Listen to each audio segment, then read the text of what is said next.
we go ahead and get started? It's great to see so many folks here on day 2, 3, 4, depending on how long you've been in town for these meetings. But welcome. This is a session on USDA crop, livestock, and economic data. We're thrilled to see you here. As many of you know, data is fundamental to a lot of what we do as economists. And USDA has the great fortune to be a provider of some of those data and to spur or provide opportunities to spur research.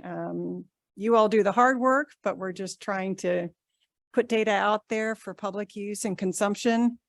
We all know the effectiveness of research depends on good data. So part of what you're going to learn about today are some of the different types of data that USDA produces.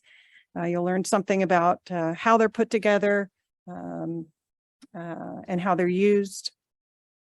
So glad to have you all here.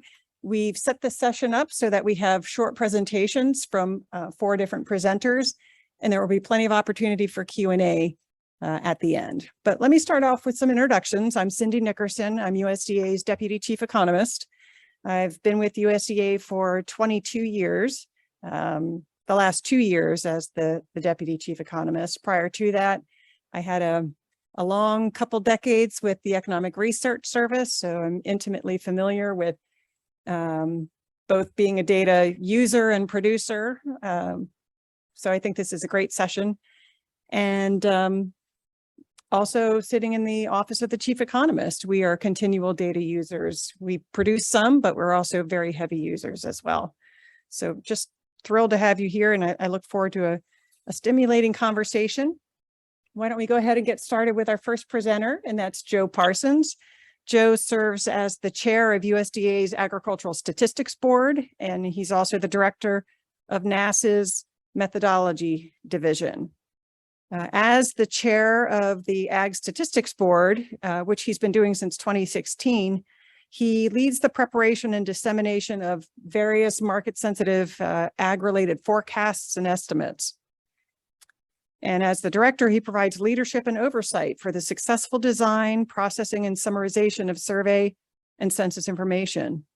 Joe began his career in 1985, so you're predating me by a few years, and has held various roles and responsibilities at the National Ag Statistics Service. He also spent some time as a visiting executive for Statistics Canada, which was great. It's one of the things that's great about introducing people is that you always learn something new about them. So that's great. And he also grew up on a family dairy farm in southwestern Missouri. Did his graduate work at the University of Maryland, go Terps, got his survey, a master's in survey methodology. So with that, I will open up. Do you want to come up here and present from here? Well, I will let you do the opening up. Okay, thanks, Cindy. Appreciate it. Let's see.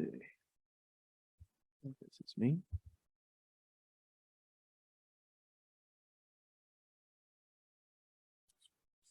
Sharing. Okay.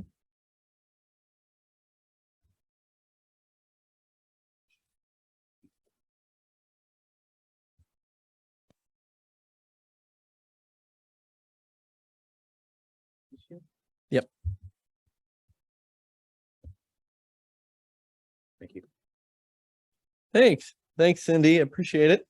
It's great to be with everybody this morning. So I want to give a little bit of an advertisement, I guess. I'll share this talk, and hopefully we'll have some good Q&A because it's a kind of a broad topic to talk about everything that an agency might do. But it is, I serve as chair of the Ag Statistics Board, as Cindy mentioned, and then also as director of Methodology Division. We're interested in such things as the cleaning of data, the summarization, adjusting for non-response, and all of those sort of internal mechanisms. And so I look forward to your questions as we get to the end of this talk. Well, let's see here.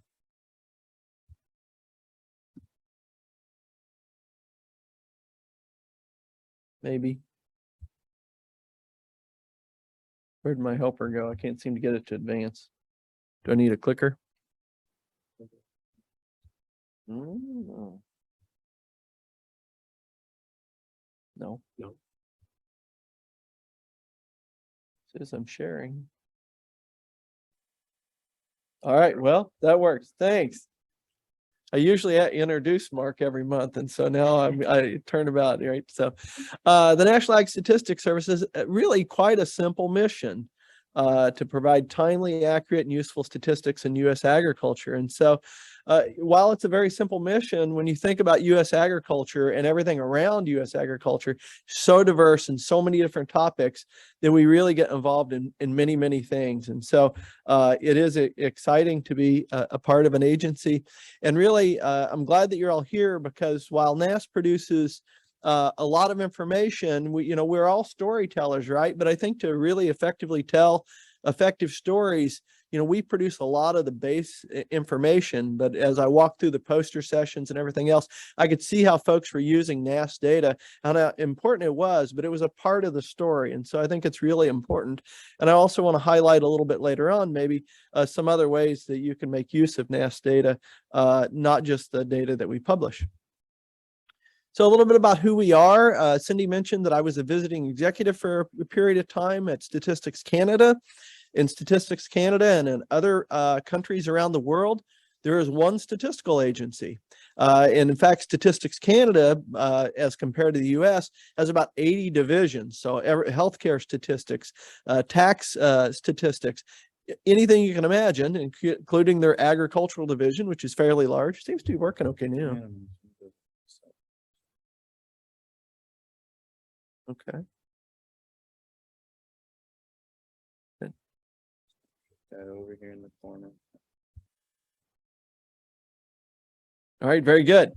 All right, so anyway, Stats Canada, a lot of other countries, the production of statistics is very centralized, and sometimes in a lot of countries there will be a central statistical agency, and maybe with regard to agriculture, some data coming from the Ministry of Agriculture and such. But in the United States, it's quite a bit different, and some of you may be quite aware. Obviously, we have the Bureau of Census, we have the Bureau of Labor Statistics, Bureau of Transportation Statistics. So imagine, if there was a cabinet meeting at the White House, there's basically a statistical agency associated with almost every cabinet member. And in fact, two within USDA, the National Agricultural Statistics Service, and then the Economic Research Service, as well as there is a unit with part of the Animal Plant Health Inspection Service, the NAMS, or National Animal Health Monitoring System or Service, is also a statistical unit as defined by the Office of Management and Budget. But USDA produces a wide breadth of information, not just from its statistical agencies. And obviously, as statisticians, we love using data. We use a lot of administrative data, and I'll talk a bit more about that later.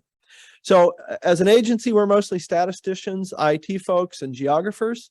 We have about 800 staff across the country. We have 12 regional offices.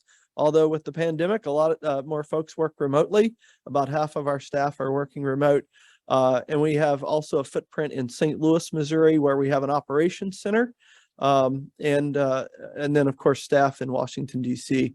We also have about 3,000 data collectors or enumerators. Some of those are associated with our call centers. We have 5 call centers, although a lot of that work right now is being done virtually.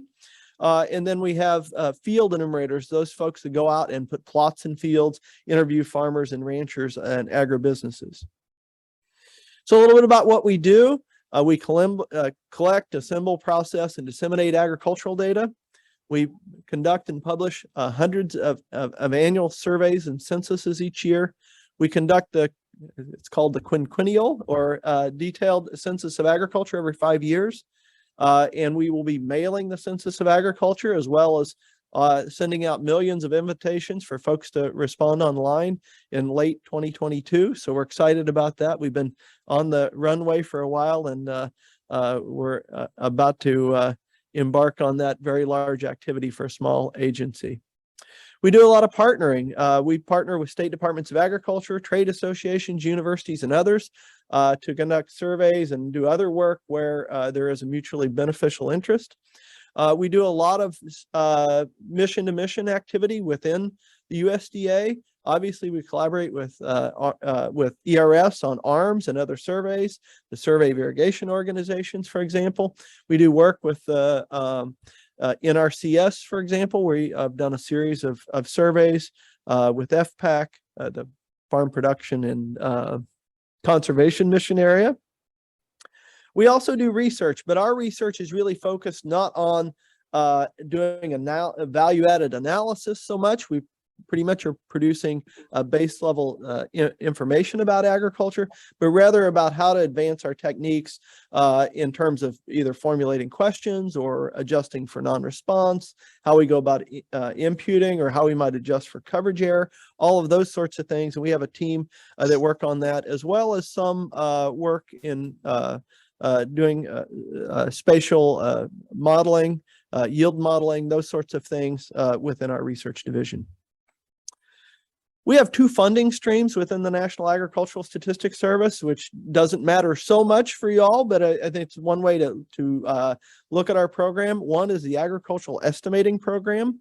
And so we estimate about 120 different crop estimates annually, 45 livestock items roughly, 12 economic and environmental categories, and almost 450 reports published annually. And so they're on a very wide diversity of items. So you can imagine we do surveys that on floriculture recently. We publish data each year. We've expanded that work a little bit. It's very important for an industry that is affected by international trade and such, for example. So that's important for them. We do we survey cold storage operations. We do tabulations of livestock slaughtered in the United States, both non-federally and federally inspected, grain crushings, cotton milling, or flour milling rather, and on and on. So a very wide diversity of items, of which there's a constituency for all of those reports. I want to talk very briefly a little bit about our survey process. We sort of we work in conjunction between our field offices and our headquarters. So, for example, in headquarters in Washington, D.C., we do our sample design. That's within my portfolio. We do questionnaire design, and we also do cognitive testing. That happens to be within my particular portfolio. We develop our procedures, our editing or data cleaning specifications and tools, and also conduct research. And then in our regional field offices, we'll do our most of our enumerator training, our data collection, the editing, analysis, the actual doing of those tasks happen in our regional field offices. They will summarize the data based on the algorithms that we provide. And then the individual regions or states will also submit estimates to the Agricultural Statistics Board, or a recommendation based on their analysis of the data. And then the data flowing back in, we'll also concurrently, in most cases, be running a national summary, doing analysis at both a national and state level. There's some both a top-down and sort of bottom-up process to this. We'll release the data and prepare for publication in headquarters. I want to turn our attention just a little bit. One of the things that we do, we release in a lot of different formats. The quarterly grain stock survey is an important survey. We release it 4 times a year in conjunction with other crop reports. And there's a couple of components to it. But one thing I want to highlight is, we have a paper or PDF report. Obviously, those data are in our relational database, Quick Stats. But the other thing is, if you want to know a little bit more about how we go about doing things, we publish a methodology and quality measures report for our major data series. And those dive in a little bit deeper. And we're trying to sort of build all of those out. And so the grain stocks is one of those that we recently did. So just to give you a little bit of a highlight, a lot of different programs within NASS, but the grain stocks program is measured by 2 different quarterly surveys. One comes from our agricultural survey. We ask about crop acreage and production, but we also ask about capacity and on-farm stocks. So there we're going out to farmers and ranchers, and we're asking about the amount of grain stored on whole seed grains stored on farms. And then we have a companion survey 5 minutes. Okay. Off-farm grain stock survey, where it's a census of those large grain elevators across the country and grain elevator companies. And so the reference date is on the quarter, September 1, December 1, March, and June.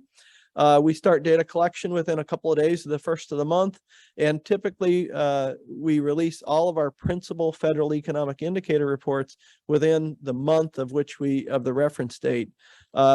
The December 1 stocks are actually released in early January, but the idea is that these are fast moving items, right? And they're important to the markets, and so timeliness is a big piece.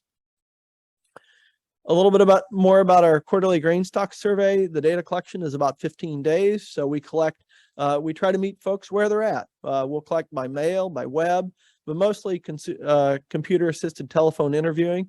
We do a little bit of face-to-face interviewing or computer assisted personal interviewing. We talk about editing. If you're in the data science realm, you would call it data cleaning, but we don't make sure that those data make sense and that they're edited for consistency and reasonableness. But this is kind of emblematic of what we do across survey programs. We have a series of analysis tools, internal analysis tools that we've built. We're rebuilding some of that work. It used to be done a lot in SAS, and now we're really moving to R and R Shiny. But we use that to identify anomalous relationships in a macro way and identify outliers, and then determine what we might do with some of those outliers. The agricultural survey, or the on-farm component, we sample based on cropland and grain storage capacity. We use a dual frame estimating approach. So we have both a detailed list of farm operators and what we have known them to have in the past. And we also have an area frame, which allows us to have complete coverage of farms. We typically have very good coverage of larger farms and not so good coverage of very small farms. The non-response adjustment, you can read that there. We use weighting cells in this particular instance, and then we have a number of different estimators. And so as we're looking at this data as it's been tabulated, we have a number of different ways to look at the data. For the on-farm stocks, it's really a complete census of those storing commercial grain elevators, if you think about those, and others that might have a commercial license. Again, we do a non-response adjustment, but it is a census, and so we're trying to collect from everyone.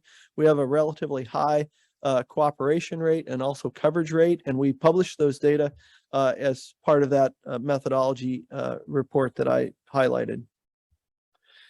Just a little bit about the estimation flow. We'll do some work at our regional offices, and concurrently, we'll also do work in our headquarters operations, and we'll do that review, and then we'll have a national board, as we would call it. And when we have a national board, we typically have folks in from our regional field offices to provide some input as well. And then I will facilitate those discussions, and we will reconcile those discussions and come to a national target, and then allocate those back out to our key states. Just really briefly with the two pieces, we're looking at a number of different pieces. We have some other administrative data. This is very typical for us, and the timing of administrative data and its value proposition really varies by survey and by process. But in this case, we have some FSA loan data. In some states, for off-farm data, we have some detailed license data and some other administrative data. I'm not going to belabor this because I know I'm running a little bit short on time, but we both look at the survey data, but we also look at the internal relationships, and Mark will talk a little bit more about this. But as we look at our survey indications and think about our outliers and such, we also know there's a number of constraints. I don't know how many of you are familiar, but if you think about Gulliver's Travels, you know that the giant was sort of laced down by lots of little different strings. As you move through the year from where you intend to plant a crop until that crop becomes completely marketed, there's little strings that start tying you down about the distance away that you can be from a reasonable conclusion. And the balance sheet sort of helps illuminate, where we're at in that process, because you do have other data Some of that data is very high quality. Some of that data is still a little bit unknown. For example, if you're thinking about exports, if you're doing a quarterly stocks estimate, some of the most recent exports still might be a little squishy based on Bureau of Commerce data, or there may be a little bit of an error in it, but it's pretty accurate overall. We also are subject to revisions. We do, we publish a track record of most of our major estimates. And so when we make revisions, we will consider late or updated reports. We are going to look at a balance sheet review. And then on an annual basis, we can go back and actually look at production from the previous year to see if we might have been off a little bit. If you think about soybean production, for example, soybeans, there's not too many things you can do with them. You're either going to crush them or you're going to export them. And so when you get to the end of the year, if your stocks really don't match up, you have to go back and look at your production, which you're going to be constrained by planted acreage, harvested acreage, and of course the yield, and you're going to make sense of all of that. And so that may lead us to make some hopefully modest revisions. Anyway, I think I'm up on time. Cindy hasn't flashed me a hand signal, but I bet I am. But I do want this to be an advertisement. So I'm hoping at the end of this, if you want, we can come back and talk about some of these items, our data users meetings, these quality metrics that I mentioned, objective yield procedures, quick stats, our relational database for finding data. It can be a challenge, and I'm welcome to talk about that. And then some other topics here.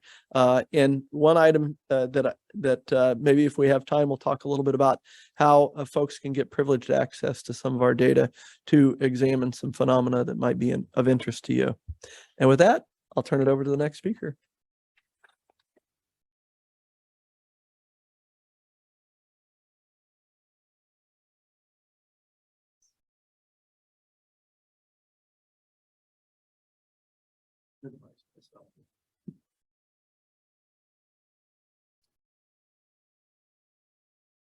Thank you, Joe. Well, with that teaser question, I know you could open the floodgates. But if there is one burning question for Joe now, I'm willing to take that, but we'll save most of the Q&A for the end of the session. Yeah, hi. Yes. What is the non-response rate these days, and what is that doing to improve on that? Sure. You might want to come over here. I don't know how well people on the That's phone right. can It'll hear. be a little hard for the folks out. That's a little bit of a complicated question. It's one of the things that we actually address in that methodology and quality measures report is we talk about both a response rate and we measure that by an OMB defined response rate.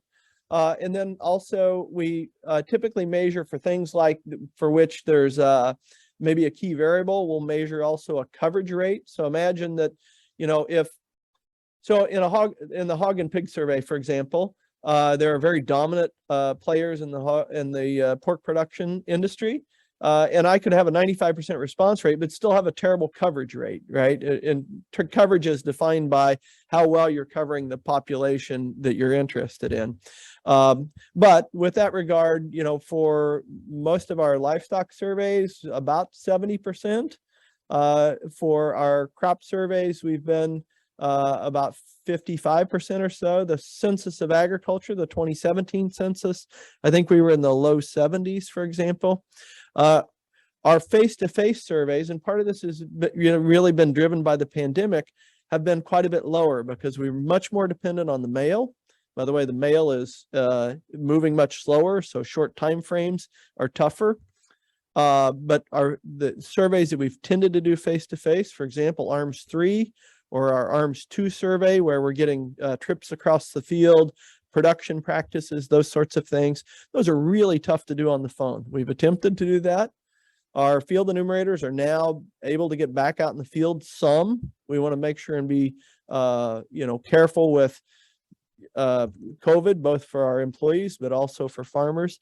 And so, you know, we're looking more like 40% for ARMS and those types of surveys right now. I think that's roughly right. I could be off by a smidge. We hope to see that improve as we are kind of able to go something more towards back towards whatever normal might be.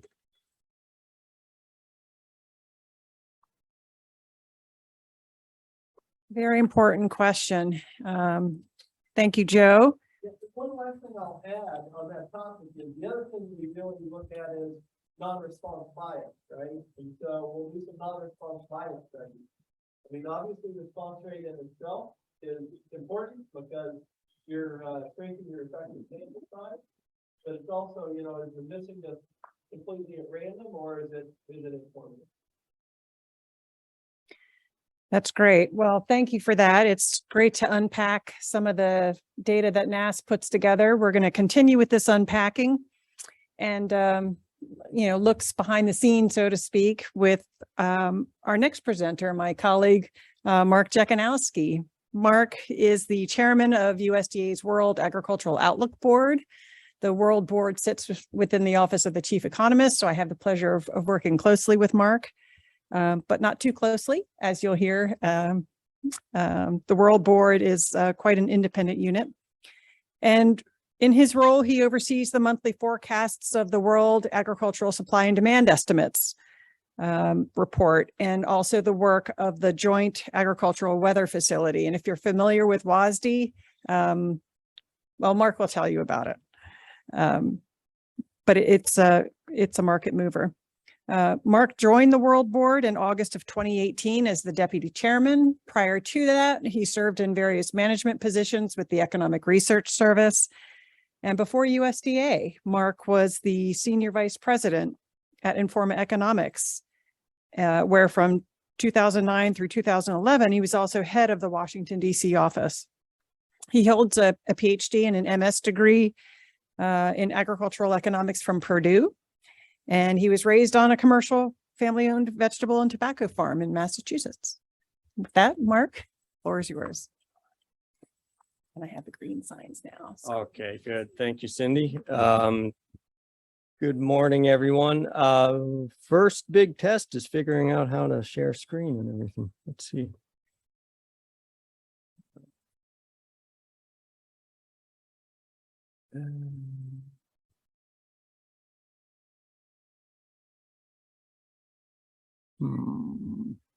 Bear with me here. New share.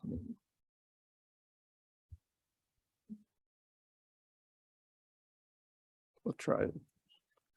Am I getting close? I think so. All right, let's see.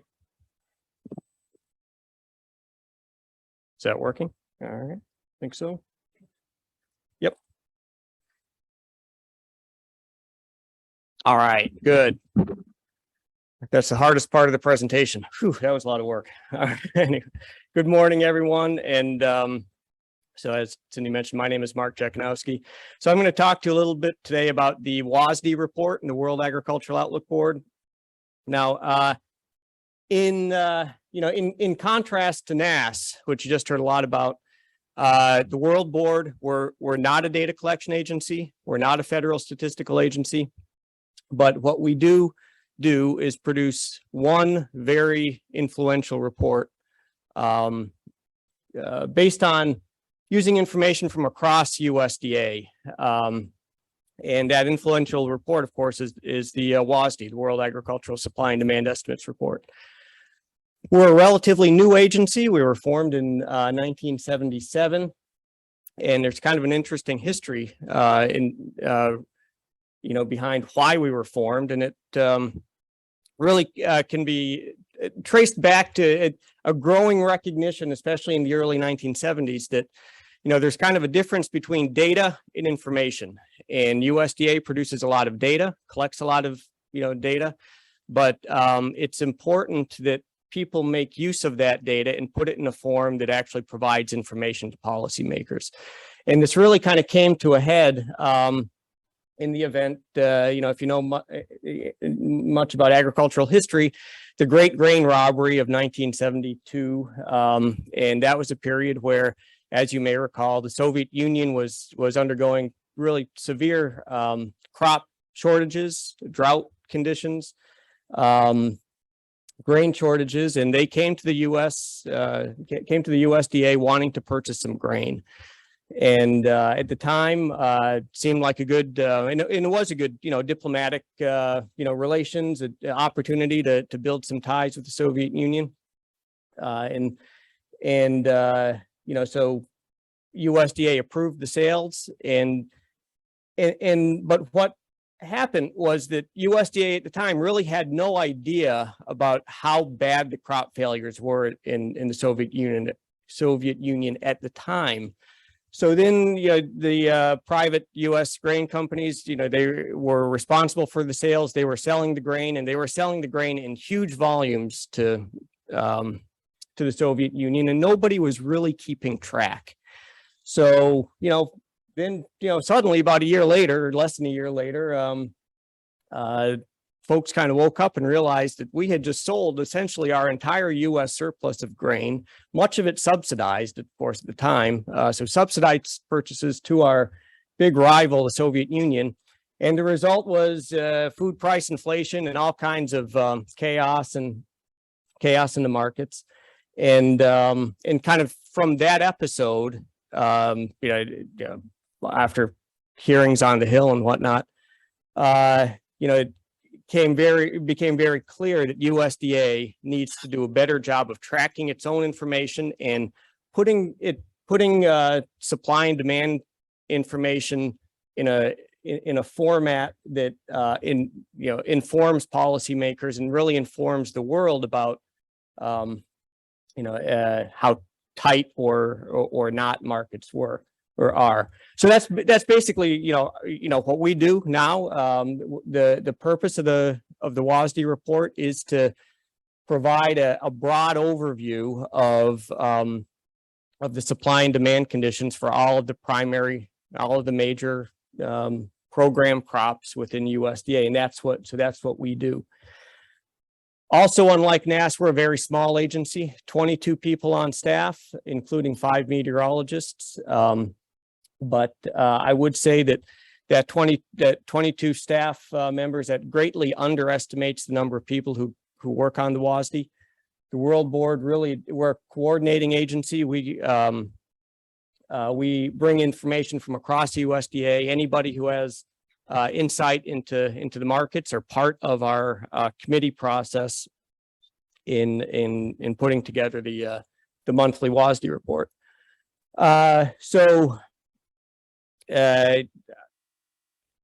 Maybe goes without saying, I mean, there's been dozens of academic studies showing the market influence of the WASDE. Essentially, once the WASDE report is released, markets react because the WASDE report is a signal. It's an indicator of those supply and demand conditions. It's new information. Markets react instantly when it comes out, along with other USDA reports like the crop production report, hogs and pigs. The World Agricultural Supply and Demand Report is a principal federal economic indicator, and that reflects the fact that it's highly sensitive, market-sensitive information, and markets react. So there's several principal federal economic indicators produced within USDA. Most, really, I think all of the others are produced by NASS, but there's several others across the government, which I'm sure you're aware of, things like the GDP report, housing starts, various employment reports, et cetera. All of these are considered market sensitive, and most all of them are produced and released under very tight security conditions, which we also adhere to at the World Board. So I mentioned that that the World Board is kind of a coordinating agency and that many people contribute to the production of the WASDE every month. The process that we use to produce the numbers that go into the WASDE is known as the Interagency Commodity Estimate Committee process. And that committee process, it's a very regimented, timely process that we go through every month prior to each release of the WASDE, where we bring folks together from our own staff, of course, as well as Economic Research Service, Agricultural Marketing Service, FPAC, and importantly, the Foreign Ag Production Service. We get all of these folks into a room. Every agency, representatives from each agency bring a unique type of expertise to the table. They present their insights, their numbers, their models. And what the World Board really does is coordinate those meetings. They chair the meetings and they bring everyone to a consensus on what ultimately the numbers end up to be in the WASDE. You'll note that on the list of folks that are on the ICEC committees, I didn't include NASS on there, but NASS isn't part of our committee process, but they are a critical source of data for our process. And essentially, really part of the reason why NASS isn't part of that process is because with NASS data, once we get NASS data, there is no debate about whether or not, those numbers are accurate, whether or not we accept those numbers or model them a little bit differently. The NASS data is the official data that goes into our process. So when it comes to us, it's a given. It goes into our forecasts or into our balance sheets directly. So there is just simply no debate.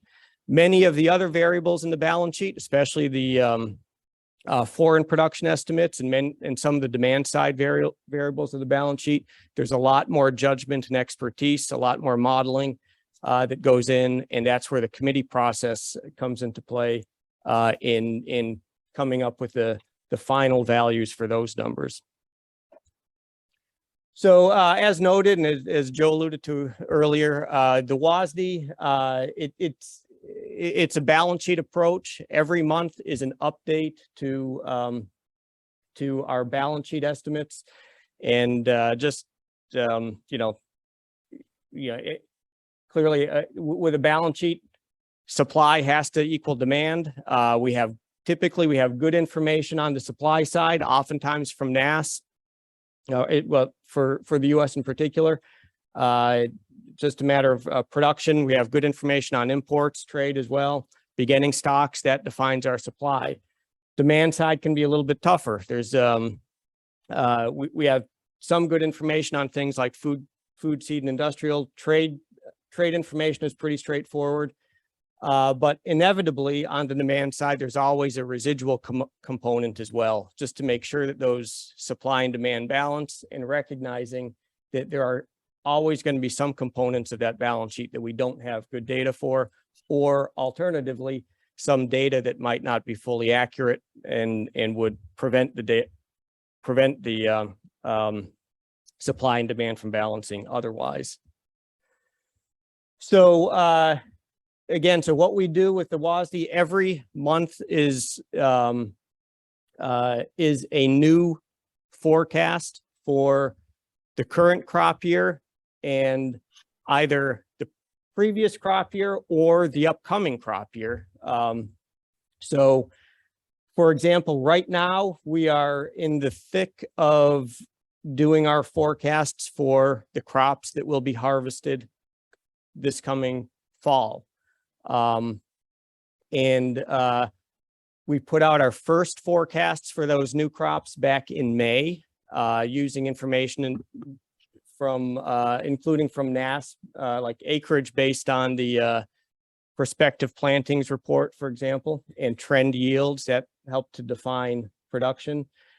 And then as the year progresses, and Joe alluded to this, we get better information, better data, and we tighten up those estimates. At the end of June, we got the June acreage report, which is a farmer-based survey of what farmers actually planted. We incorporated that into the July balance sheet. Next week or in 2 weeks with the August crop production report, we'll get the first farmer-based yield estimates, yield survey forecasts for the principal commodity. So those will be incorporated into the balance sheet. So as each month progresses over the course of a crop year, those forecasts converge toward the final estimates. And just real quick, just to kind of wrap things up here on outlook information beyond WASDE. I mean, WASDE is Again, it's a routine report. It's a monthly report, but we're not the only source of information on commodity outlook out there. You're going to hear more from ERS Kelly McGuire in a minute. They put out the ERS commodity outlook reports, which give a lot more depth and interpretation of what we report in the WASDE, a lot more insight into how those numbers came into being. They also put out a lot of the data that is used both within the WASDE and in the modeling and the processes that go into that ICEC process. Foreign Agricultural Service also provides some pretty important information on commodity outlook, including the World Agricultural Production Report, the WAP, we call it. That report also comes out the day of WASDE, providing deeper insight into the factors that are driving foreign production forecasts. And we try to make all of our data widely available and as easily available as possible. We every month with the release of the WASDE, I do a secretary briefing along with NAS to highlight the key findings of the report. That briefing is posted online immediately after the WASDE is released. And we also put out a lot of information on weather and drought as well. And I'll just wrap things up here with a couple links to our data, where to find it, many different locations. The most current report can always be found on our website. Man Library is a good source of historic data, and also on our website for research purposes, we have we have a historic database of WASDEs going back more than 10 years in a database format for researchers to use and play with. And that's where I'll wrap things up and look forward to your questions.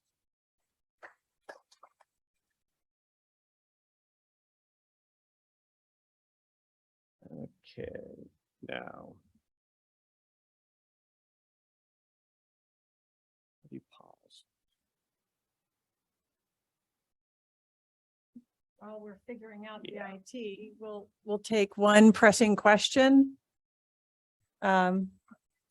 Sure. Go ahead. Mhm.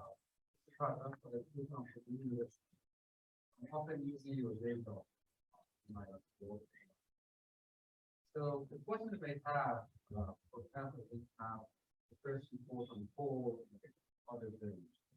And months later, what type of data is covered? Will be usual. So you have 1 month, time to add additional information. What information? Where do we So, well, it depends. So, oh yeah, right. So for folks online, if I understand what you're asking, you're basically asking where the new information comes from each month to improve the forecasts. Is that right?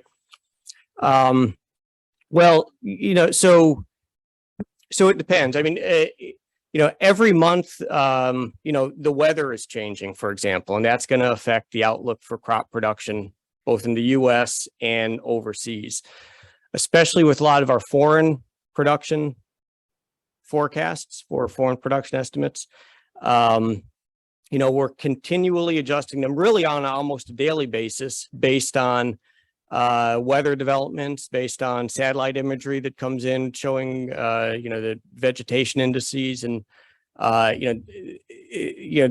information is coming in on almost a daily basis. And then in the US, we each month, not each month, but for example, each month starting now, we're going to get new information from NAS on yields for all of the main crops. We're in August, we're going to get the farmer survey results from NAS for corn, soybeans, and the other commodities. In September, we'll get actual objective yield surveys based on folks going out in the field and measuring yields. So that information you know, as time progresses and as the crop grows and as you know, conditions change, we update the WASDE based on that new information. You know, so it's never static. I mean, this process is always unfolding over time, and each month is just kind of a new milepost in updating the information we have up to that point. Okay. Sure. Can you try to? Yeah. Good. So the follow-up is that I understand that weather conditions changes in all. But there should be a system to collect systematically the data, survey data, you know, based on confidence level. That's I would like to understand on where the data, you know, how quality. Just to hang out. So a systematic way to collect what type, I'm not sure I follow. So for example, we do have, I mean, NASS has a systematic way to collect data every month on crop production, which we use, which we incorporate on in the domestic balance sheets. For the foreign production side, we don't have a NASS in most cases. So, you know, we're not getting reliable information from foreign countries every month on their production outlooks. We might get, we'll get, you know, we get information from them, but often it might not be on monthly basis. Sometimes it's only once or twice a year. Sometimes we don't believe it at all. But so there isn't, and we're certainly not going out and surveying foreign countries. And for that matter, as I mentioned, World Board itself, we're not a data collection agency. So we're not even, you know, collecting domestic data either. But it kind of highlights the fact that what the World Board, while we do produce this WASDE report, which is a rich source of data, if anything, we are more within USDA, we are data users. We're pulling in information from NASS and from ERS and from other agencies and pulling it all together as systematically as we can. And, you know, recognizing that not all of that data is coming in at the same time and not all of that data, you know, so we have to, you know, interpolate, you know, in months where we don't have good information. So the process is fairly systematic, but you know, we're limited to the flow of data that is available to us. All right, thank you for that question. Thank you, Mark. Did we give you a round yet? Did we clap? Okay. All right, twofer. Kelly will get 3. Well, let's continue our overview of some USDA data. Our next presenter will be Kelly McGuire. Kelly is the Assistant Administrator for the Economic Research Service. She provides leadership and guidance for the agency research, analytical, and technical operations. Prior to that, she served as the Acting Agency Administrator, and before that, the Chief of the Conservation and Environment Branch in the Resource and Rural Economics Division, where there she managed a suite of research focused on domestic conservation, natural resources, environment and ag systems, organic agriculture, as well as data collection and modeling work. Kelly joined ERS in April of 2018, having spent almost 19 years prior to that as an economist at EPA. She received her PhD in economics from Georgia State University. And with that, Kelly, the floor is yours.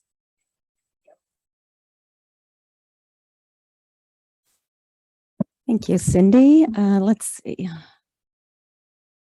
You shared the screen, right? Yes. Okay. Oops. There we go. All right. And Okay, great. Well, thanks. I appreciate seeing everybody here and look forward to the discussion that we're going to have. And thank you for the introduction. So just a little bit about the mission of USDA's Economic Research Service. It's stated here. I'll just read it briefly, and then I want to unpack that statement a little bit. So ERS's mission is to anticipate trends and emerging issues in a broad scope of topics related to agriculture. And we do that by conducting high quality, objective economic research to inform and enhance public and private decision making. So there's a few parts of that mission statement that I want to highlight. I'll go into a little bit of detail about our research program in a minute. But as Joe mentioned, we are one of the 13 principal federal statistical agencies, and as such, our research is intended to be objective. We don't administer any USDA program. We're not directly affiliated with any program. We don't provide advice on what policymakers should do or what types of decisions they should make. As Joe indicated, that federal statistical system within this country is decentralized and is policy neutral in order to ensure that the public has a high degree of trust in the information that's provided and it's not unduly influenced by any political or other factors. We do consider our stakeholders or the range of information that we provide that would be available to decision makers within the federal government, within USDA, but also the public at large. And so the work that we do has a lot of a reach, if you will, or use across the entire economic spectrum. Just a little bit more on the federal statistical system here. I have the logos here, which I want to have slightly different ways of presenting it, which is fine. So that'll be a takeaway message, if you will. In terms of ERS itself, we're on the smaller side of the federal statistical agencies. They range broadly. So the Census Bureau is the largest of the statistical agencies within the system in the United States, both in terms of number of employees and their budget. ERS is on the smaller side. We have currently just shy of about 300 people on staff. About 2/3 of them have advanced degrees in social sciences, mostly economics, but we have other disciplines represented on our staff. And our budget in fiscal year 22 was about $87 million. And like I said, that's sort of on the smaller side. We're not the smallest, slightly smaller than Mass in terms of numbers. Not to drill down too much on our organizational structure, but just to kind of give you a flavor of how we're organized, and this will feed into some of the slides I'll have next in talking about our research program and the data that we use to facilitate that research program. We have 3 research divisions, one organized around food economics and issues. We have a markets and trade economics division, and then the division that I was formerly affiliated with, the resource and rural economics division. And then our 4th division is what we call our mission support services. And that's important for a lot of the data work that we do. We have a group within that division that does a lot of our applications that are used to access our data, a lot of our data visualizations, our web services where a lot of folks, come to us in order to obtain the data that are publicly available and such. A lot of that work is done in that information services division. So I'll spend a few minutes just talking about the range of research programs that we have. All of them have different data components to them that allow us to produce the information. Firstly, we do a lot of work on the agricultural economy broadly. So we're looking at the farm sector performance and farm household well-being. So 3 times a year, we put out some forecasts of farm income and using a variety of different indicators. We do a lot of market analysis, as you heard about. Mark talked about the supply, demand, and price work. There's a session actually this afternoon that'll really dive into those situation and outlook reports that we put out every month after the WASDE report is released. We have a whole suite of research related to the rural economy. So this goes beyond the farm gate, looking at the rural economy in general, looking at indicators like employment, healthcare access. We have a set of data that we use related to what we call rural-urban commuting codes. So looking at how we define rural typology in relation to factors associated with distance to commute to different activities, employment, and such. And then, of course, the global markets and trade work is very significant and a large part of our research portfolio, both looking at commodities within the United States, domestically produced, as well as our trade trade work and imports and exports. Just continuing with the theme a little bit, I mentioned that we have a whole set of folks who work on food issues. These issues relate to both food safety. So we produce a lot of economic information on the economic costs of foodborne illnesses and that impact on society, as well as food and nutrition more broadly. And so this is looking at how people access food, as well as the administration of programs like your WIC program or the SNAP program. We've been doing a lot of work more recently with respect to the infant formula crisis and using the data that we have at our disposal to try to understand who's accessing infant formula, where it's available, and how that's impacting WIC households in particular, as that's a program that USDA administers. And finally, the work that I know best at ERS would be the resource and rural economics work related to economic impacts of conservation programs, who's participating in those programs, what those impacts of that participation is. And then lately, we've been doing a lot of work across the agency related to climate change and looking at greenhouse gas emissions from the agricultural sector and producing data on that.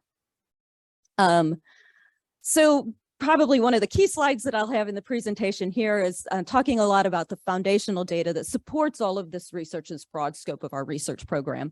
I categorize our data in these 4 ways, or different ways that you can do this, but this is, the typology that I'll use, and I'll spend a few minutes talking about these different categories and then I'll get into just a few examples, kind of a little bit of a taste of some of the specifics of the data.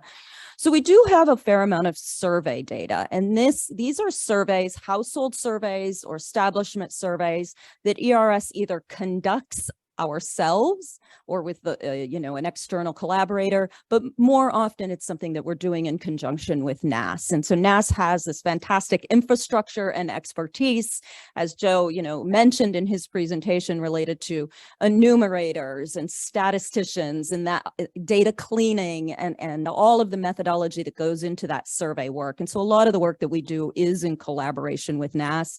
And one of the key products is the Agricultural Resource Management Survey, or ARMS. It is really a workhorse for a lot of the work that's done at ERS across a variety of that research program that I talked about. So the ARMS data are used to produce our farm income and wealth statistics.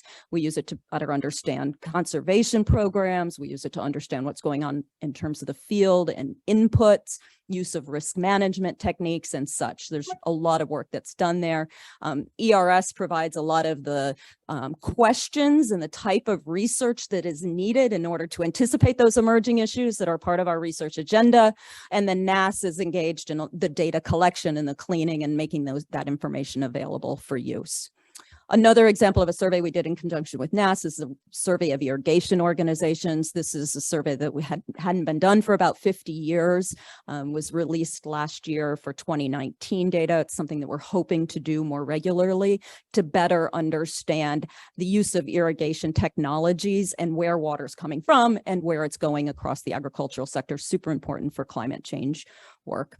And then final example that I just mentioned is the National Household Food Acquisition and Purchase Survey, or food apps. This is a survey that ERS has done in-house and was last done in 2012. We're in the process of piloting it and hoping to do a full implementation of that survey in 2023.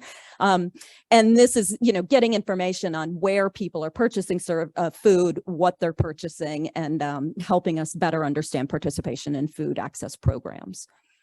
So lots on survey data. That's really a key part of the data that we have available for our use and collaboration. But we also purchase a fair amount of data. So I call these our proprietary data. And so these are data that external entities, private industry is collecting, either households, establishments or such. So we purchase a lot of these data. We use them in our research, but we also make these data available for external collaborators to use, typically through some type of third-party agreement where we have some mutual interest in a research program, and can provide access to those data that we have purchased, again, in a collaborative way. So a few examples here would be the IRI scanner data. So these are data from retail establishments that looking at what people are purchasing and where. We have the National Establishment Time Series, or NETS data. It's a census of all establishments, as well as core logic data, which are property sales data that are used heavily in the work that we do.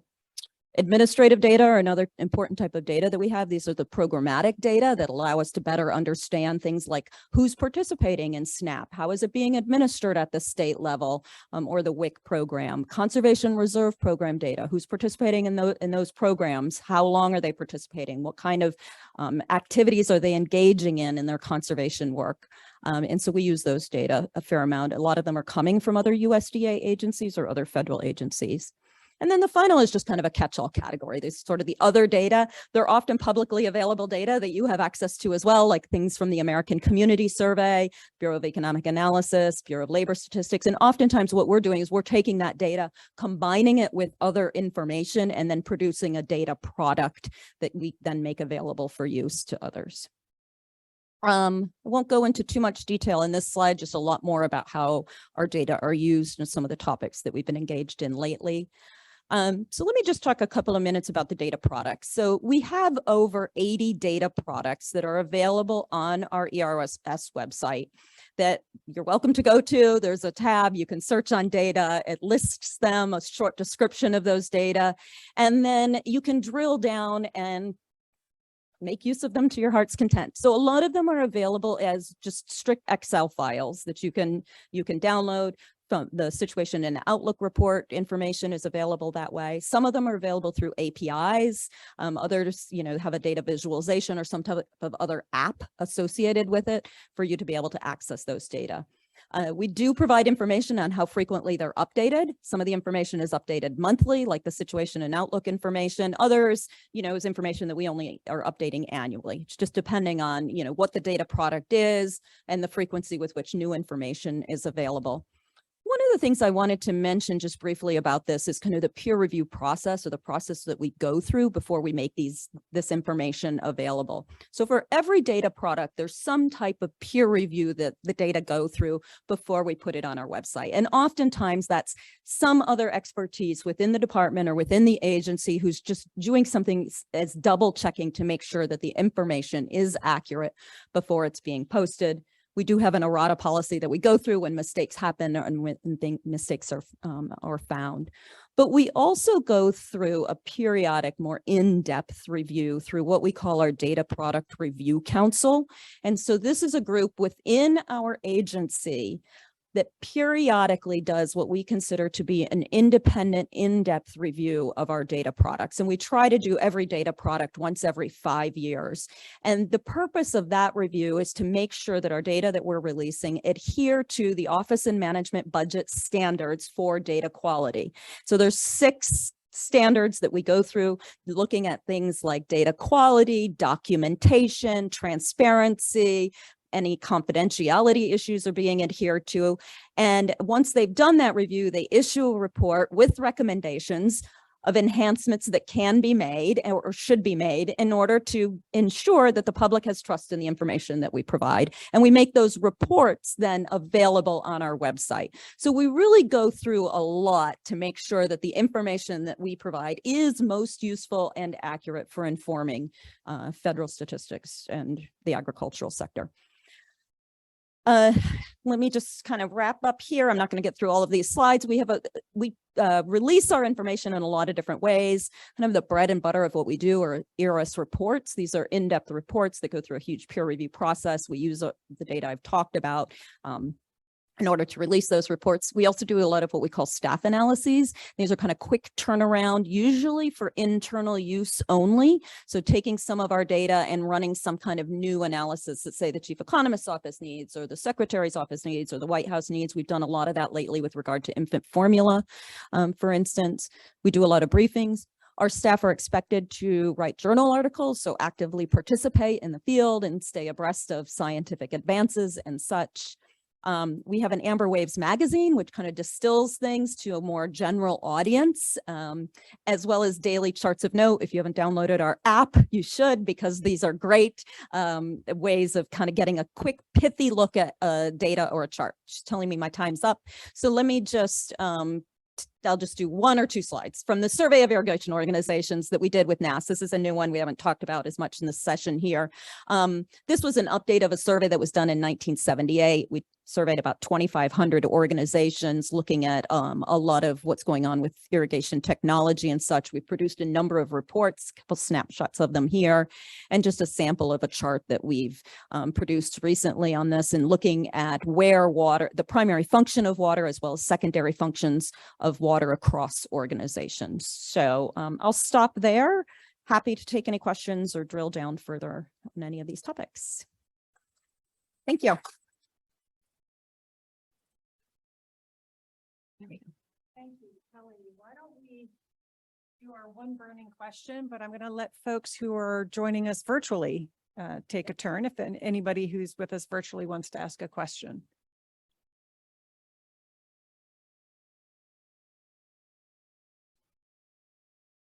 Here we go. Oh, well, those weren't the questions I wanted to see.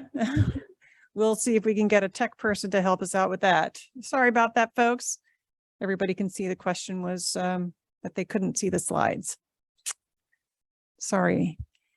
Question in the room for Kelly? There will be time at the end of the session as well. Yes. Hi, so my question is about how do you plan to be updating the irrigation? Data? Oh. You mentioned that, but you didn't say how. Yes, yeah. So we would love to do it every 5 years. That would be kind of our goal. It's subject to budget and NASA's availability to participate with us. But yeah, ideally that's something that we could do, every 5 years to start to, create a trend. The question was, how often would we be updating the survey of irrigation organizations? So we collected data for 2019, hoping to do that again. So great. Thanks very much. Thank you. All right, Mark is going to hunt down the tech. Hopefully we can get the next set of slides to advance for folks who are attending virtually. But while we are waiting for Mark, we can go one of two ways. I can ask, let you all ask another question, either of Joe and Kelly, or I can go ahead and introduce Nate, but let's see if we can take one more question now. Is there anyone in the room or online that has a question for either Joe or Kelly? Yes.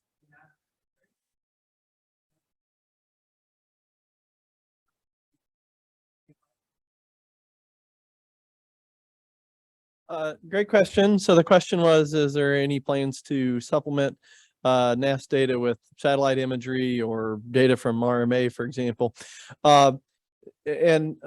First off, we have a small team that is dedicated to both yield and land cover modeling from using geography, and that's on our website. We have the cropland data layer and the crop cross. We have some vegetative indices. So we do use that for yield modeling. It's NDVI type models are more useful for some crops than for others, and part of that's sort of the maturity along the way. As far as the RMA data go, we actually are trying to make some use of RMA data in a number of different ways. One way, and this is just sort of notional at this point, but we're working on, is maybe some use in some of the ARMS work, for example.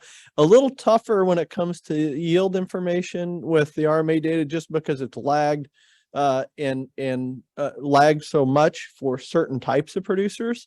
And so using it within the crop year is a little bit more difficult, but we are avid consumers of all types of administrative data if we can curate it and make sense of it. And so we use a lot of FPAC data, especially FSA data where applicable, and once it's complete enough for use.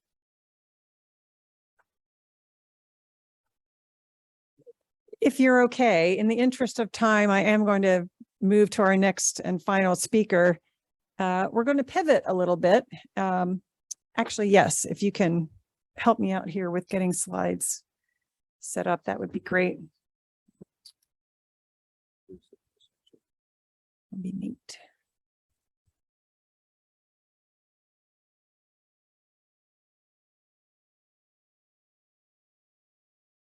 The next one. Yep. Okay.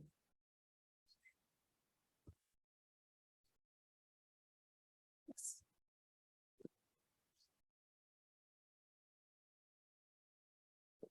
I'm sure there's some jokes we could make here. How many economists sort of thing.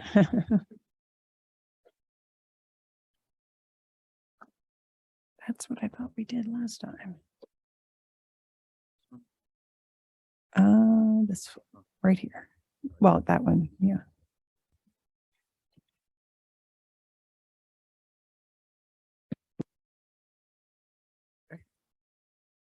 All right. And how do we know that it's advancing?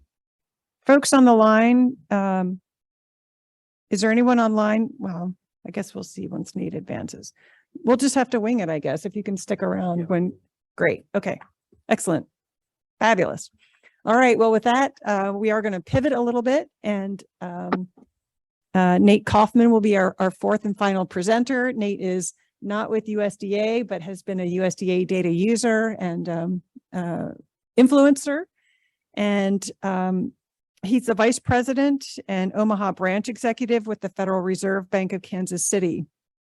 Nate is the Kansas City Fed's principal expert on the ag economy, and he provides strategic direction and oversight for the Omaha branch, regional research and economic outreach throughout the state.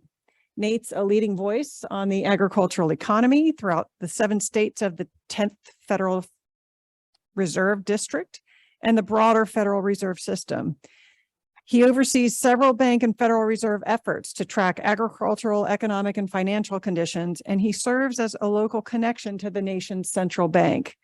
Nate joined the Federal Reserve in 2012, and he received his PhD in economics from Iowa State University. Please welcome Nate. Thank you, Cindy. And as was mentioned, I'm here not representing USDA, so I am the one that's not like the others. But appreciate the invitation to join and talk a little bit about how we use data. As was mentioned, I'm with the Federal Reserve Bank of Kansas City. We've got branch offices in Omaha, Denver, and Oklahoma City. We cover the middle of the country. A lot of times when I tell people what I do, it's really pretty straightforward. As it relates to agriculture, a big part of my job is providing insights related to ag in the context of monetary policy. So there are not a lot of people within the Federal Reserve that have that area of focus, but it's an important part of making sure that policy is including perspectives that come from all different industries and regions. So my background pertaining to ag and economics is to provide that lens. So I'm here to talk a little bit about how we use USDA data. This is going to be a different kind of talk for me. So it's going to be more describing the how and the why. I'm not going to go into a lot of detail and research products and data products, but I really just want to kind of describe why we use the data and how, and see if there's questions and other things that come up after that, because we do rely on really all of the things that have been presented by the other speakers already. So what was the trick to advance?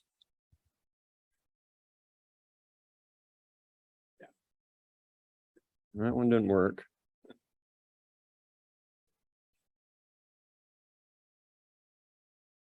Okay, I just have to push harder. Got it, thanks. Okay, so just to give a quick outline, I'll talk a little bit about who we are, why we focus on ag, just because I know not everybody in the room is going to be entirely familiar with this. From the Federal Reserve here at this conference, you may have noticed, so I'll talk a little bit about that.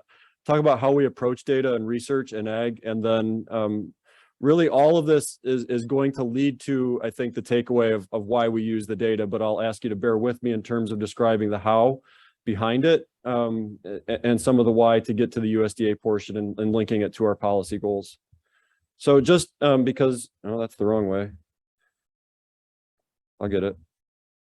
Not everybody is maybe familiar with the Fed. I'm not going to give you the Fed 101 entirely, but what I will say is the Federal Reserve is the central bank for the US, but it's sometimes misunderstood because it's not just one entity. It's a combination of a number of different entities. So the Board of Governors in Washington, D.C. that many people are probably familiar with, you've heard Jay Powell talk. in addition to the 12 regional reserve banks. So what you see on the map on the left here is in the shaded boundaries are those 12 districts. We come from the one in the middle, and I've just simply shown farm income as a share of total personal income. This is one use of USDA data, very simple, to illustrate our focus on agriculture and why. We have a lot of banks that lend into agriculture. So on the right-hand side, what you're seeing here shown in the red bars are the share of banks that are in each region that are ag banks. And a lot of the counties that we serve in our district, more than 50% in our area, that would also be described, adopting the definitions of USDA, as farm counties. So again, some of this is just to illustrate why we focus on ag as a starting point, and a little bit about who we are. So we try to incorporate developments as it relates to lots of different industries in the regions that we serve into monetary policy, and ag would be one of those. So there are three primary missions of the Fed. And again, I'm keeping this at a high level and really trying to get closer as I go to the link to USDA as it relates to policy decisions. But a big part of what our goal is as staff is to inform economic discussions and policy decisions. We have three key mission areas at the Fed. The one that most people are probably familiar with is monetary policy. So these are the FOMC meetings that happen 8 times a year. There's lots and lots of input and lots of data that goes into this. So USDA, or all of the agencies that were shown on the screen in the previous presentation, would be part of that. We have lots of data, so that would be one part of it. FOMC meetings, board and advisory council meetings would be part of that.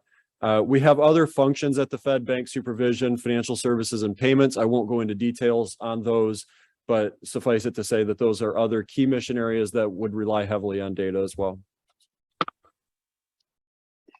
Okay, so it was mentioned earlier that there are broader ways of defining and describing data, and I think that this is going to be important as a starting point, because when we say data at the Fed, we take a very broad view of what that means, because our goal is to provide insights useful for policy. Sometimes it might be that we have specific questions that we want to answer at the Fed, and we know that there are data sets out there that can help us answer those questions. And so we maybe acquire those data sets. We maybe have our own data sets that would allow us to be able to answer those questions.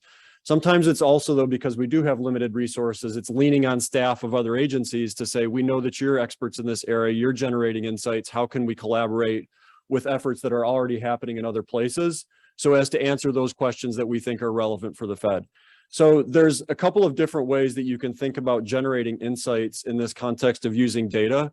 And the way that I've described this is just simply who's doing the research and who owns the data. And there are different combinations of ways that you can arrive at generating insights by answering these questions. So for example, if we do the research at the Kansas City Fed, we either use research that is owned by the Kansas City Fed or the Federal Reserve more generally, or maybe we're doing the research that is leveraging data that's owned by somebody else. So whether it's NAS or, wherever the data source might come from, those would be a couple of options.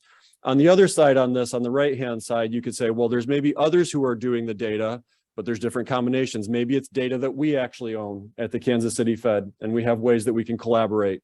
It's a little bit more cumbersome, and I'll describe that in a second.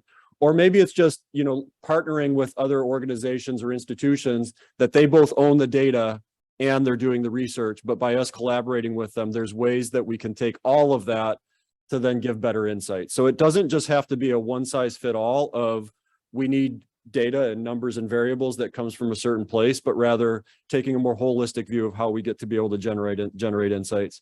At the bottom here, I have, there's a range of where the outlets of this research might go. It could be in-depth academic analysis, many of you are involved with. It could be technical research, or it could be very descriptive, even social media. And I know others are going down that path as well, and conferences being a part of that. So there's benefits and drawbacks to each of these approaches, the way that we think about using data or insights or information in terms of who's doing the research and who owns the data. So for example, if we own the data and we're doing the research, we know that the questions that we're asking are going to be extremely targeted and well-defined, and we have data that maybe allows us to get at it.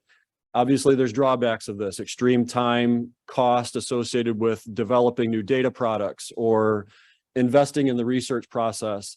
limited scope because we only have a certain, there's a finite amount of data that we can actually maintain in-house at the Fed. Some of these other approaches, for example, if we're doing the research, but the data is owned by others, we can again make it a little bit more targeted. There's lots of possibilities of what we can do with data, but it's not always going to match our use. You know, the data that might be out there might be relevant for other purposes, but not entirely what we're doing at the Fed. So as you can see on this slide, you know, I won't go through all of the boxes here, but suffice to say that there are both benefits and drawbacks when we do the research in-house versus when we partner with others to do the research. And likewise with the data, there's different approaches to that. Data, as all of you know, can be either qualitative or quantitative, and we use both. And so again, this is not a one size fits all in terms of how we go about leveraging the resources from USDA as one example, you know, and there's other agencies as well. Qualitative data can be both surveys, it can be anecdotes. Quantitative, all of you are familiar with. This is going to include your econometric analyses or other things that you're taking very specific information and trying to develop models to explain or answer a question. What I would say on this, in my observation, I've been with the Fed now for 10 years, you are seeing an increasing use of anecdotal information and qualitative data to help support insights that are useful for policy discussions. And I'm going to say more about why this is the case, because I think that you're seeing more direction here that helps to justify also why we try to partner more with other agencies. So just to give you a couple of, and I'm actually getting close to the end, in the interest of time, I'm going to go pretty quick here to leave time for questions. How we use the data, whether we're the ones doing the research, how we partner with others, really depends on the question and the resources that we might have available to answer it. So most of what we do in trying to provide insights for policy support really do depend on the question. And so I've given two very simple made up questions, probably things that we've looked at from time to time. But for example, one question might be, what was the performance of ag banks in Nebraska in 2021? It's a pretty specific question. There's a very specific data set. It's not hard to answer. We just simply access the data. We can look it up. We can get a quick answer. It's maybe helpful for policy, maybe. It's not hard, and we can do it with internal data, but it's not the kind of thing that really moves us forward in terms of providing the kinds of insights that might be most useful. The second question you can see is much more open-ended. So for example, how are U.S. ag economic and financial conditions likely to evolve in 2023, and what are the factors driving those conditions? This kind of question, I would argue, is much more helpful for policy, and I'll explain why in just a second, but it's really impossible for us to answer that with internal data. It gets at expectations. It's too broad for us to be able to think that we can have these sorts of data sets in-house. We don't have the expertise of people able to look at this question in the full depth to be able to understand everything that we need. And so it requires us being able to collaborate and partner with other organizations and agencies, USDA being one of those. So all of this is to get to my last slide and to say a little bit about why this is our approach. So my observation at the end of the day is that policymakers are ultimately looking for insights that will improve the way that they go about their role as a decision maker. They don't necessarily care, you know, what the data was. They're obviously trusting that those that are giving the briefings, those that are giving the reports, have done their work. They've maybe leveraged their own internal resources. They've partnered with other places to be able to get there, but ultimately looking to their own experts to be able to share what that might be in useful ways. I would say that trust is an important part of this then. So if you are wanting to be able to provide useful information for policymakers, you need to make sure that there's trust in terms of both the individual that's presenting the briefing, but then also as you're partnering with other organizations, we need to know that we have kind of trust in processes and that we're looking at doing things in very objective ways as it relates to some of the analysis. At the end of the day, though, and this is kind of where I wanted to get to with everything that I'm sharing here, most policy decisions are subjective.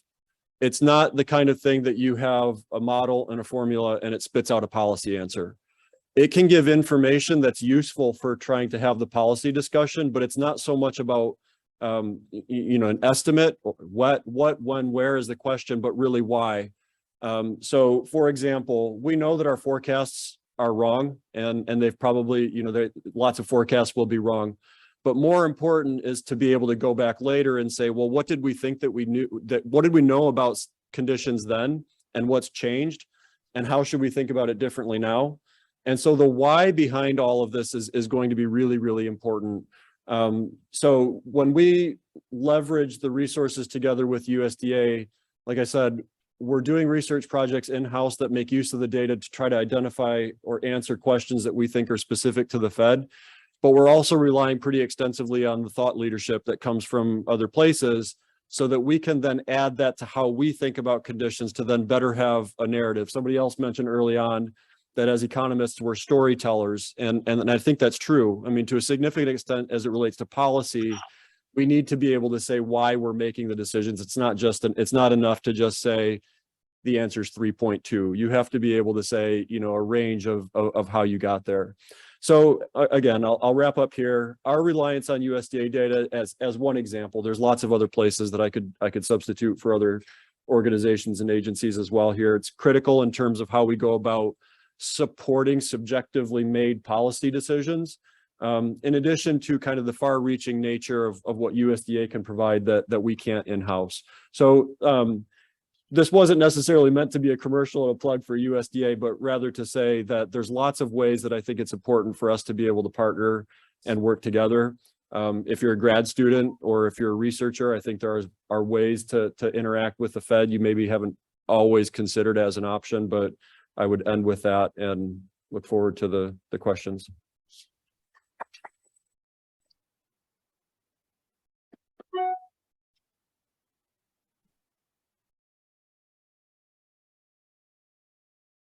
Thank you, Nate. And before you go too far, we'll let questions, if there are questions directed to Nate, we can start off with that. Anyone online? Oh, yes. So, my question is, are there data sets that you wish the US government was collecting that would make your job more effective? That's going to take me a long time. I have a long wish list of those sorts of things. The way that I would answer that question is to say that we often get questions that come up that are relevant for policy discussions that sometimes our answer is we don't have very good data on that. And it's not a judgment on anyone that's not necessarily collecting the data. It's just that maybe the processes aren't in place to be able to collect it. So the answer is absolutely. I mean, there are lots of things that we would like to be able to say. Ownership of things, ownership of farmland is an example. We've looked at that. We get lots of questions about investment in farmland. So that would be an example, but there would be a pretty long list of things that we say, we wish that we could say more specifically, but here's what we have available that can allow us to shed some light on it, given that we don't have the complete data. Great. Thank you, Nate. All right, well, let's open this up for a few minutes of general Q&A. I'll take questions for any of the presenters. Yes. Quick question for Kelly. I was wondering what is inside that proprietary Core Logic data that the ERS uses? Oh, it's property sales. Sales. The question was about ERS Core Logic data, one of the proprietary data sets that ERS has, and that's property data. It also contains property boundaries and also ownership information, which is useful for us in our work as well. Yes. Okay, I'm going to alternate. Actually, folks who are attending virtually, why don't you go ahead and put your questions in the chat so I can see those? Otherwise, I will continue with questions in the room. Yes. Back row. Yes, this is more for mass. Going back to the yield data, is that tracked? I know it could be a county level. Is it ever tracked at producer level or just county level? So I think your question is, do we publish county level yield information as well as state and national, of course, for certain crops and in counties where we have enough data that we can make a reasonable estimate of the county estimates. Also, we do estimates of county level cash rents on an annual basis in cooperation with Farm Service Agency. They underwrite the cost of doing that. As far as record level county data, record level yield data, we have some internal tracking, although we don't necessarily, part of what we're trying to do is manage burden. So we don't always go back to the same record every year. So in thinking of this like an annual production history sort of data series, we don't necessarily have that. And also you can imagine we ask at the enterprise level, at the farm level. And so farms are always being constructed and reconstructed, right? And you really see that if you were to look at Farm Service Agency farm number data or parcel level data. You know, if you have a 4,000 or 5,000 acre farm, it's not exactly the same farm this year that you had last year.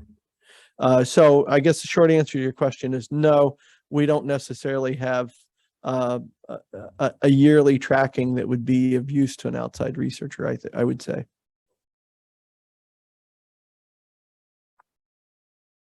Yes.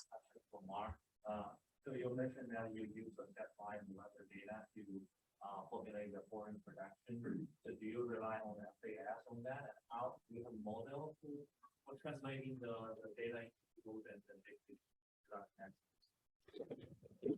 Yes to both. So the question was regarding our use of satellite data for foreign production estimates. And so we rely on FAS for most of that data. They run their own models and put together their own forecasts. And then we also use information from our own meteorologists, weather data, rainfall, ground moisture and temperatures. And they also run their own models too. And that this is all part of this committee process that I was talking about. We'll get forecasts from FAS, we'll get forecasts from our own weather folks, and then they kind of come together and share their information and come to a consensus. So yeah, for the satellite imagery in particular, FAS plays a big role. Great.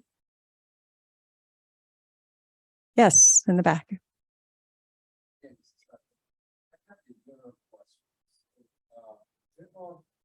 Several types of data or various types of data, organization, section. So, and sometimes I understand that those data collection frameworks and all of those are defined for some particular purposes, like some particular question. But sometimes there are confusions, meaning that I'm doing an exact land use change. So if you look at the story of land use change, look at different sources, you get different pictures. Is there any way to communicate across different units, segments, to interpret or explain what are the differences and why we see this in here, not in the other? I don't see that. There are many sectors of cropland use as pasture in the census data. If you look at the NRI, you do not see that at all. So how you can help me understand? Do you want to take that, Joe, or I could take that one? It's a great question. It's sort of how do I interpret or understand sort of different, perhaps different but very related concepts, right? And how do I understand those different data sources? And the one thing that popped to mind for me at least was there are some multiple measures of agricultural labor, for example, some of which collected by USDA in a couple of different mechanisms. We have the Agricultural Labor Survey, and then ARMS collects some data about both hired and family provided labor. And then there are some studies that are provided not directly from Bureau of Labor Statistics, but I'm thinking of the NAWS, that there's some annual worker studies. And so as I recall, for example, I think some ERS folks have written some documentation about those different measures and how they differ and how the concepts differ. And that, see if I get the word right, disambulation of, or just sort of looking at how those measures are different but maybe related, is often important. In your case, thinking about land use, I don't know of a particular document that does that, but those are valuable, I think, and useful to be able to understand, because there are a lot of related concepts and it can be confusing. We do, whenever we collect data, we have to make the case to the Office of Management and Budget that we're not duplicating efforts, right? And that the data that we're collecting are useful and unique and have a unique need. So that doesn't so well answer your question, other than it can be complex that you've got these related items for which you're measuring. And in some cases, it may be the mechanism by which you're measuring it, or, you know, the nuance of the data being collected. I will just add to that, it is critical to understand definitions when you're looking at similar types of data from different sources. With respect to land use, I'm dating myself, but I actually created that document that you're looking for, and it is on the ERS website. And part of the challenge is so I was looking at land use data from across federal agencies, even not just within USDA. But part of the challenge that arises is, at least with respect to the federal family, different departments have different missions. They have different needs for reliability and continuity of those data sources. And so it is sometimes optimal for them to invest in what seems like similar data, but again, it's done for different purposes. And so sometimes it is the case where having these sort of tools that bring all the definitions together and show that the crosswalk between the data sets can be really helpful. If you want to email me, I can send you the link to that particular tool.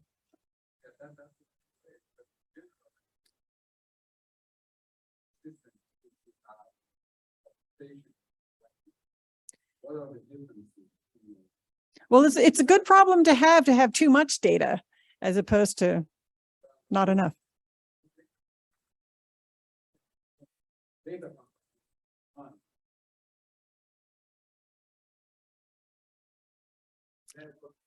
Of course. You're right. There should be more of those documents, full stop, right? I think in many cases, those are hard to write because I know, for example, if we're talking about the Census of Agriculture, I can tell you about that. I can tell you that we have a lot of documentation about how we put it together, how we define the question, you know, exactly how the question's worded, what's in scope and what's out of scope.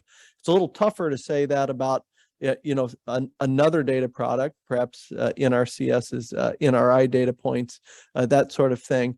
But the one thing that I think is valuable is that is the documents where we describe things. And I put up in my talk a methodology and quality measures.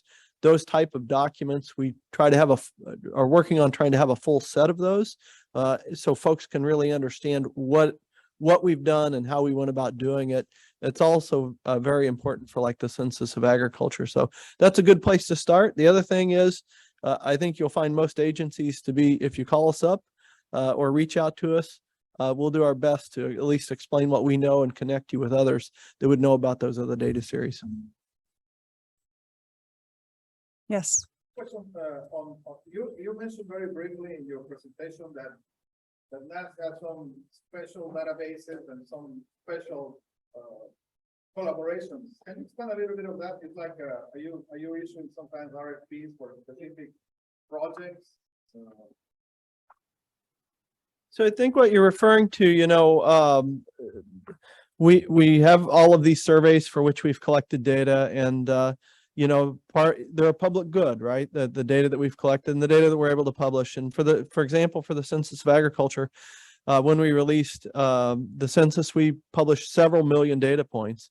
But since then, there's been a lot of requests for information for things that we didn't tabulate, or perhaps to inform a model or inform a policy discussion that we wouldn't have thought about whenever we created the tables and produced all the data that we did. And so it's an expectation of OMB to make and in the Evidence-Based Policymaking Act, to try to provide those data in ways that'll answer to develop evidence. And so we have, and ERS also has, a mechanism to allow researchers with a reasonable researchable question to have privileged access to those data. We have some process for that. It's a little bit much to go into here, but essentially we can provide record level access with some controls in place. Another thing that we have to think a little bit about is if the data that you want to publish looks very, very much like what we've published, but maybe the cuts are very slightly different, we have to worry about that we're maintaining the confidentiality of an individual's data, right? So we have to look at that we're doing statistical disclosure avoidance in a proper way. But within those constraints, we do allow access to data. There are some data sets that really lend themselves a lot more to that kind of investigation. For example, the census data, the ARMS data, survey of irrigation organizations, other data where there's sort of a rich, long vector of information. Where it's acreage yield and production, we kind of feel like for the most part, we've already squeezed the juice out of that data set.